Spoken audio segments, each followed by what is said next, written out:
sur cette belle planète. Il n'y a qu'à écouter ou regarder les informations, ou lire les journaux qui donnent des informations sur l'état du monde pour voir que ça ne va pas du tout. Et ça ne va pas du tout, et que l'idée, disons le principe du conflit entre humains, de la destruction de l'homme par l'homme, ce principe-là, au lieu d'être rejeté comme une abomination, est au contraire entretenu. Et qu'est-ce que nous faisons? On perfectionne l'industrie des armements.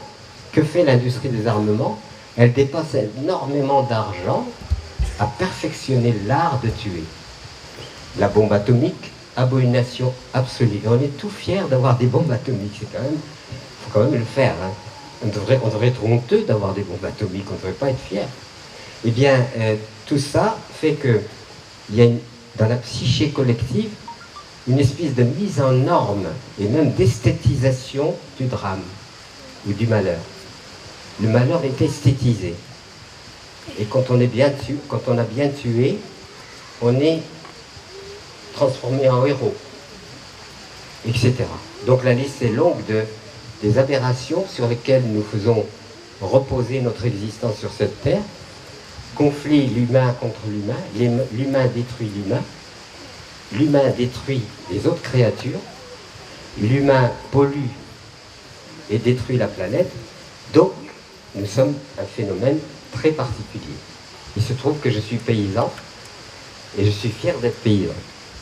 Alors quand je mets toujours dans mon CV paysan, pourquoi je dis paysan? Mais pas exploitant agricole, c'est pas ce que je mets. Ça n'a rien à voir. C'est-à-dire, le rapport à la terre est extraordinaire. C'est cette terre qui nous nourrit. Et on n'a pas conscience de la valeur de cette terre qui nous nourrit puisqu'on est en train de la détruire. Et en fait, se rendre compte qu'on n'arrive pas, à terme, on arrivera à une impasse. Vous savez, il y a aussi ce qu'on appelle les semences. Ben, les semences, c'est quoi? Ce sont des graines que les êtres humains, depuis 10 à 12 000 ans, ont collectées. Ces graines sont magiques. Je prends la graine, je mets dans la terre, ça pousse et ça me donne à manger. Miraculeux, absolument miraculeux. Vous mettez une petite graine de rien du tout, vous la semez, vous la soignez, c'est une plantule qui va pousser. Et cette plantule qui pousse va vous donner des kilos de tomates, et chaque tomate va comporter tant de graines, etc. Donc vous voyez l'explosion de la vie à partir du moment à laquelle je peux participer moi-même à cette explosion de la vie. Alors pourquoi la fin dans le monde quand il y a un miracle pareil? Voilà. Et donc du coup, aujourd'hui, les semences sont en grand danger puisqu'il y a des firmes internationales qui sont en train de confisquer à l'humanité la capacité de sa propre survie par les semences qui ont été répandues sur l'ensemble de la planète. Des fois, les gens allaient faire la guerre, revenaient avec des graines bizarres, ils les semaient et ça se multipliait, etc. Et ainsi, le potentiel vivrier et le potentiel vital de l'humanité n'a cessé de croître. Et bien maintenant, vous avez les OGM, c'est une honte. Et je ne comprends pas les États qui ne mettent pas un holà à toutes ces choses-là, parce que ça, c'est un crime contre l'humanité. Vous savez ce que c'est que les OGM, vous plantez, vous récoltez, vous replantez, vous récoltez plus. En Inde, mon ami Vandana Shiva vous dira qu'il y a des paysans indiens qui se sont suicidés parce qu'ils sont tombés dans le piège des OGM. On sème, on ressème, ils ne poussent rien. Et ils n'ont aucune assurance de quoi que ce soit. Donc, à partir du moment où ils ne récoltent pas, ils meurent de faim. Leurs enfants meurent de faim. Et tous ces attentats pernicieux sont aujourd'hui presque validés par la politique. Et le politicien qui devrait veiller sur le bien-être du citoyen et sur sa légitimité est absent. On doit se nourrir. L'alimentation est fondamentalement ce qui permet de survivre. Et aujourd'hui, l'alimentation est atteinte profondément, d'abord par le fait que les citoyens, le consommateur, ce vilain mot qu'on appelle consommateur, ne la maîtrise pas, et par le fait qu'elle fait partie d'un business international qui est en train de préparer des famines absolument sans précédent dans l'histoire de l'humanité. Donc toutes ces choses-là, ben, on essaye d'informer, de faire ce que nous pouvons, mais on ne fait pas qu'informer, puisque nous sommes des réalisateurs. Ici, aujourd'hui, vous avez un stand Terre Humanisme.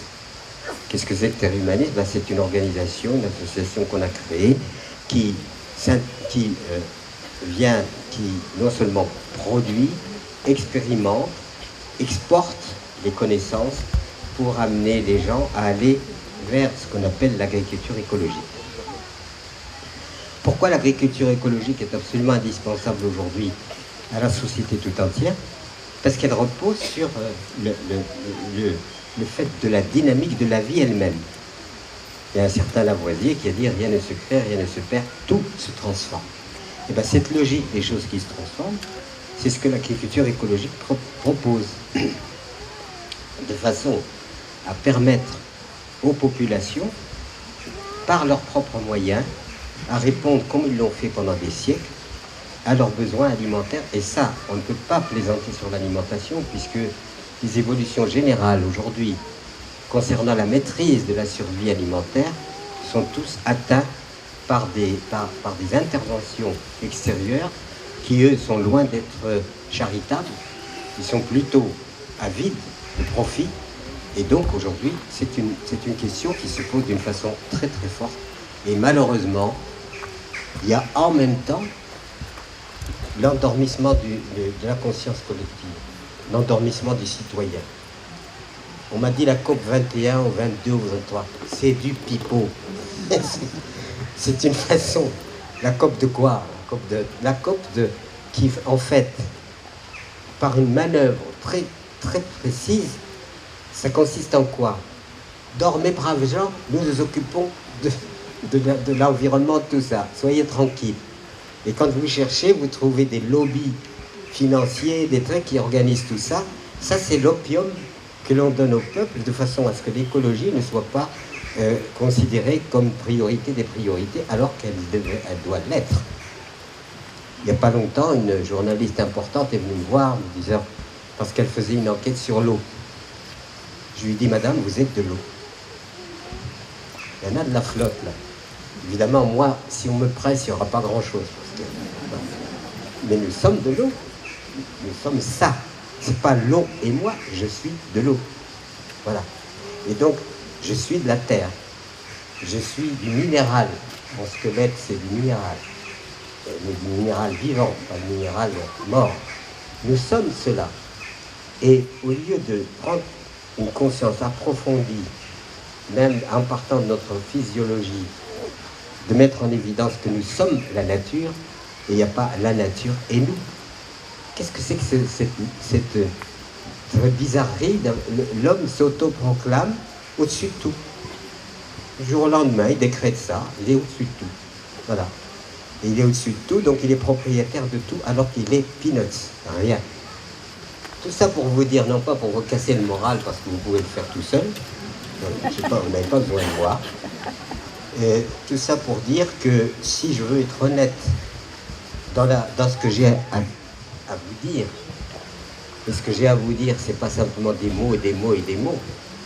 Ce que je vais à vous dire, c'est témoignage. Puisque c'est surtout un témoignage bien plus qu'un enseignement quelconque. Il y a 55 ans, avec ma compagne Michel, nous avons quitté la ville de Paris. Pourquoi? Parce que justement, j'avais l'impression que je troquais toute ma vie contre un salaire. Je vous donne un salaire et vous donnez votre vie. Alors on dit, il y a 11 mois de coma et 1 mois de réanimation. On est réduit à ça. 11 mois de coma, 1 mois de réanimation. Alors on va s'étaler au soleil pour bronzer, moi c'est fait. Donc c'est au moins ça de gagner. Et puis du coup, finalement, on est dans une espèce de traquenard où la vie humaine est confisquée à l'humain. Pourquoi faire? Encore du fric, encore consommer. Mais je dis, nous sommes dans l'outrance. Et quand on lit La planète au pillage que j'ai évoqué tout à l'heure, on se rend bien compte que nous sommes en train de nous rendre la vie impossible. Et ce qui me préoccupe énormément, c'est les générations futures. Est-ce que nous sommes en train de préparer aux générations futures une vie viable? Et je viens d'être grand-père encore de 2 petites filles.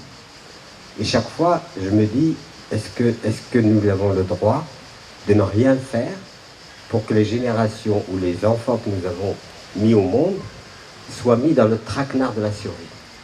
Et ce traquenard de la survie est en train de s'organiser. Et quand on vous dit maintenant les 3/4 des semences reproductibles depuis des millénaires, depuis 10 à 12 000 ans, ont déjà disparu, ça veut dire que le potentiel de survie est en train d'être confisqué aux générations qui viennent. Nous déjà, nous en subissons des conséquences, mais aux générations futures. Donc, ce qui nous amène à dire, est-ce qu'il pourrait exister quelque chose qui instaure un principe, pas une idéologie, un principe moral, ce principe moral qui associerait l'analyse philosophique des choses, la poétique et la réalisation matérielle. Donc tout ça met bien en évidence qu'il y a non pas nécessité de rafistoler le modèle, non pas nécessité simplement d'être dans une alternance politique, mais d'être dans une conscience approfondie de qui sommes-nous et est-ce que nous sommes capables, à partir de la connaissance de nous-mêmes, d'établir quelque chose qui réponde à notre transformation et à notre évolution, de façon à ce que nos vies ne soient pas simplement des espèces d'étincelles sans valeur. Voilà. On a normalement tout pour être heureux, et nous ne le sommes pas.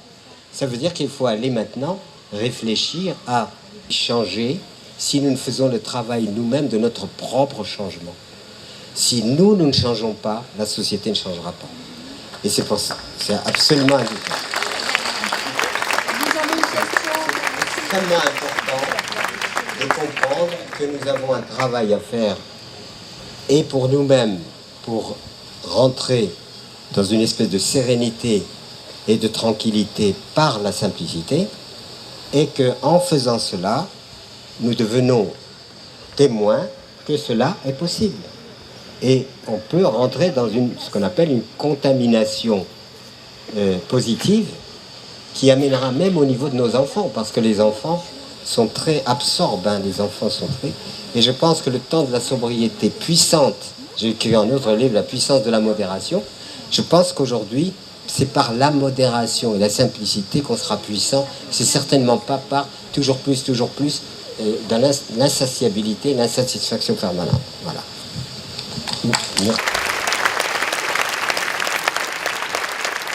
Merci beaucoup, Pierre, pour cette conférence passionnante.